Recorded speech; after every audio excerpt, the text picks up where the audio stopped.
It's the most effective way for social change is humiliate your enemy and make them poor. And that's how social change actually happens. Something really bad is going to happen to you and your friends and your cousins and your bank account and your mistress and whoever was involved. And those people need to be scared. I mean, isn't this the kind of authoritarianism that we have been concerned about, have been objecting to, have been denouncing for so many years? Yes, so Glenn Greenwald here in his look at Palantir recently also looked at Alex Karp, the CEO, the tech billionaire CEO, and calls him out as an authoritarian. And Alex Karp says that he's a Democrat on the progressive side. I've read that about him, but really the things that he's been saying and the position that he's in as CEO of Palantir, now working for the Trump administration, the software platforms that they have, embedded in what many people call the deep state, now working for the Trump administration. So let's see what Glenn says about that and what Alex Karp is all about. The person who really runs Palantir is Alex Karp. And despite the fact that he's worth many billions of dollars and runs this extremely influential and increasingly menacing deep state entity that is becoming particularly powerful within the Trump administration, very little attention has been paid to him in terms of who he is and what he thinks. But I think with the growing influence of Palantir, the kind of realization of the apex of its aspirations to become the omnipotent provider of government surveillance and the technology that runs it and the data that collects it, he's become very emboldened. He's been speaking a lot more publicly about his belief system, the agenda that he believes in, the ideology he pursues. He's far from some sort of neutral or apolitical technologist. Very much the opposite. He is a hardcore neocon, as devoted of a loyalist to Israel as it gets. He very much believes in the virtues and necessity of American war and American power, and makes very clear that the goal of Palantir is to serve that and maximize it. So I just want to show you a little bit about Alex Karp, the person who really is the sole controller and manager of Palantir, is now playing such a central role, almost unprecedentedly powerful role in America's deep state and in its intelligence apparatus and security state. So a lot of people know about Peter Thiel because he has been sort of in the spotlight from time to time, not so much right now in the Trump administration, but in the past Trump administration. He was a co-founder with Alex Karp in Palantir, and so Alex Karp is at the front leading this company. So we're going to see some of the things that Alex Karp says recently about, really working with the US war machine in particular. That's the one that people are most concerned about. And of course, the surveillance, the mass surveillance, that the New York Times had an article where Alex Karp was furious about that article and says it's lies, but what are they actually doing with the government in terms of this master database, helping the government to create this for surveillance? And it's Trump. Is this something that Edward Snowden warned about more than a decade ago? Turnkey tyranny of developing something like this when a tyrant comes along, and the Trump administration is looking more and more authoritarian. It has to be said, even in recent days, it's hard to keep up with the authoritarian things that they're doing. May of 2025 is Alex Karp. Here's part of what he said. What I think is a often overlooked part of this battle is we kind of just think these things that are happening across college campuses especially are like a sideshow. No, they are the show.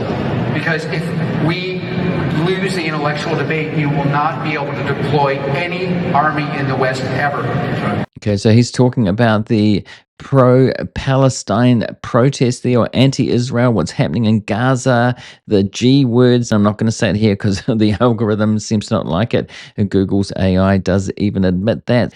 But you know what I mean, and they're helping Israel to target, as part of what they do, the military operations against Gaza. Here he is proclaiming anti-Semitism in the United States, particularly the college protest against Israel, to be one of the gravest problems. Most of America is horrified by what happened on October 7th. Almost everyone in America is horrified by the dramatic rise of anti-Semitism, which does not receive the reaction it deserves. And most Americans would like to see leadership on the Middle East on bringing hostages home, especially American hostages, and clear statements about discrimination, even discrimination against Jews. I feel, though, I think part of the reason why leaders need to stand up is this is a very, very, very small minority of America. They succeed in having an outsized impact simply because the rest of America thinks they're so idiotic that this can't actually be dangerous or true. But it is dangerous, and they do believe these things. And if we do not speak up, they will continue to tell themselves this, and there will be a sense on their side that it's okay to push the boundaries and push the boundaries and push the boundaries. And so, as heinous as what these people are saying is, it exists in part because there are not enough people saying this is really dumb, this is hatred, and it will not be tolerated. It would be, I think, sinister enough if somebody just completely apolitical was at the helm of a privatized surveillance state as expansive and powerful and virtually limitless as Palantir now is.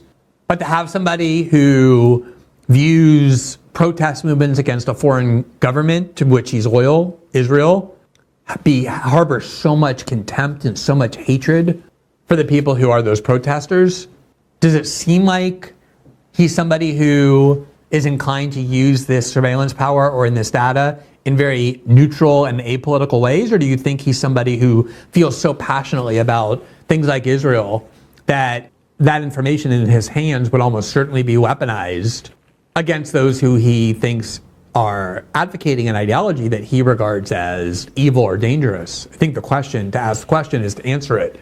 Okay, so Alex Karp talks about Western values, Western tradition. He's trained in Western philosophy. He studied philosophy. He's not really a technologist from the tech background. He studied philosophy, as I did as a minor in university as well. So I know where he's coming from there, but is he doing things that are not actually for that? Is it turning authoritarian, and does he not see that? That is the question here. Is he going against Western values by the things that Palantir is actually doing now? Is it authoritarian rather than liberal democracy? Peter Thiel has said himself that he doesn't think that democracy is compatible with freedom. I think he means his own freedom there, or that the freedom of the tech billionaires, the tech elite, certainly not everybody. So these things are quite concerning about the ideology that these people actually have, or the path that they've been going down, and the power that they have. The New York Post, more on Alex Karp, the Palantir CEO, says that the Columbia protesters should do, quote, exchange program in North Korea. Here was Alex Karp quoted in the Hill and Valley Forum, where he was speaking about Israel and the role that Palantir plays in the Israeli attack on Gaza, which is significant.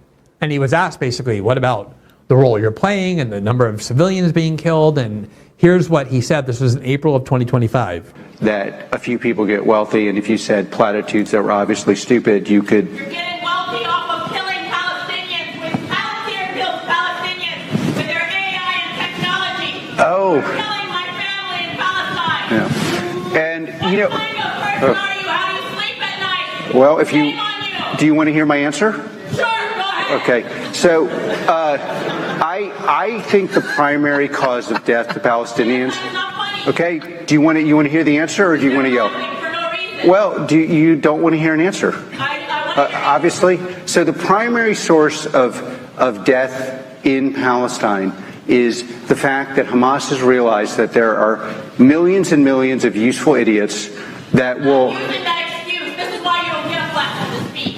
Because you are killing my people and you're justifying it because of Hamas or anyone else. Can we get security up there? Your AI and your technology from Palantir kills Palestinians. Mostly terrorists, that's true. No. She believes I'm evil. I believe she's an unwitting product of an evil force, Hamas. That she unwittingly is part of their strategy, that she is a product. And the most important thing, arguably, in the book, or what Palantir, or what you could learn, is do not become a product of an ideology that sounds sensible. All right, so that was a really interesting interaction there between a protester and Alex Karp there. He did say what Palantir did there. They help to kill people in Palestine. He said mostly terrorists, which does show that he knows what's going on there. They do kill some civilians, and presumably that's okay.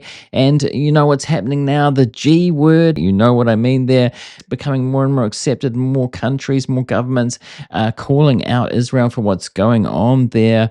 But Alex Karp seems to be very much on the side of Israel. Obviously, an ally of the United States and helping the Israeli military out with their software. So it's not neutral, not benign. And the US government is supporting Israel to this point. And as I speak, the news broke that Israel is attacking Iran. So presumably Palantir is helping out with their software with that as well. Emphasize that although we've been focused on Palantir's intelligence collection, one of the things they do is they are developing AI products designed to be used on the battlefield. And this is actually a story we reported on previously at The Intercept as part of the Snowden documents. I worked on it with my colleague Jeremy Scahill, that in artificial intelligence or algorithmic analysis was being increasingly used to decide in the Obama administration who would live and who would die with the drone program. So they would assign, this program would points to people based on who they talked to or in what proximity they were to other people considered by the program to be bad. And if you got enough points, you were deemed eligible for the kill list. These were not human intelligence assets giving information. These were purely algorithmic assessments that ultimately have now become more sophisticated with artificial intelligence. It's one of the things Palantir is working on. And one of the things we were able to discover was that Al Jazeera journalists who interviewed terrorists were not differentiated under this program. A lot of them had very high point totals that made them eligible to be killed, even though they weren't plotting with terrorists. They were interviewing people deemed to be adversaries by the US government. And that's why I say a lot of this technology is extremely dangerous.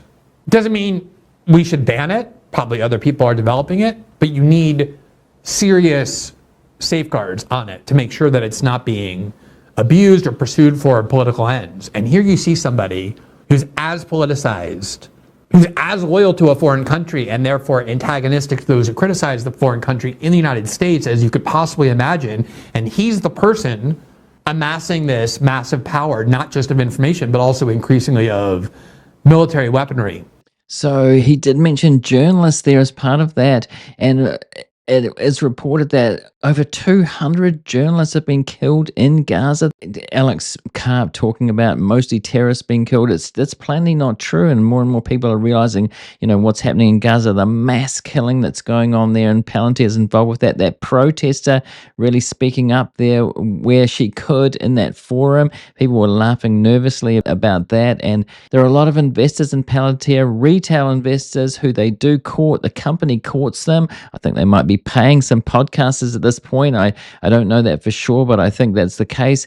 Tim Dillon, the comedian, has pointed that out. He's been invited to Peter Thiel's house to talk about the media. That's another video for another time, perhaps. But there's a lot more going on here than perhaps Alex Karp admits to, or he's very one-sided. And is this authoritarian, as Glenn points out in this piece about Alex Karp, what they're actually doing with the government, with the Trump administration, and the escalating wars in the Middle East, as we see. Can we even call the Israel-Gaza a war at this point because it's so one-sided? And yes, the G word. Spoke at the Reagan Presidential Foundation in December of 2024 and shared some of his philosophy about how the West needs to maintain dominance. Americans are the most loving, God-fearing, fair, least discriminatory people on the planet.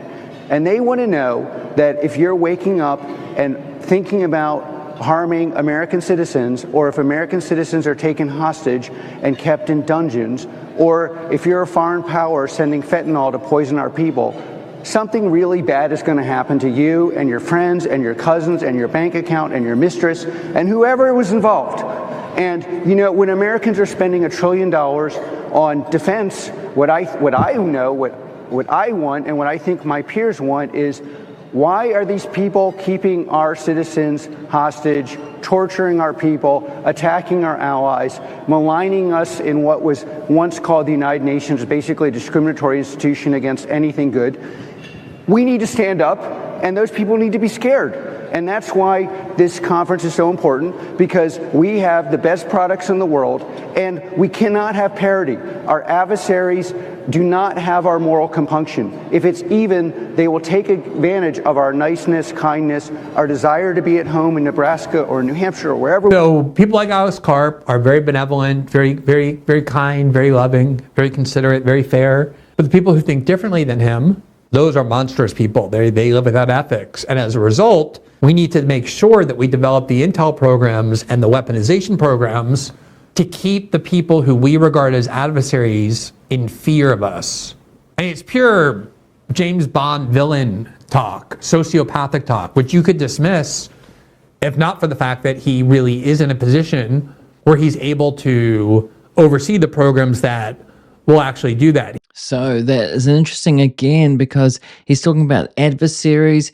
You have to wonder, does this extend to media, to journalists like Glenn, for instance? I'm making a video that's critical here. Am I now an enemy of Alex?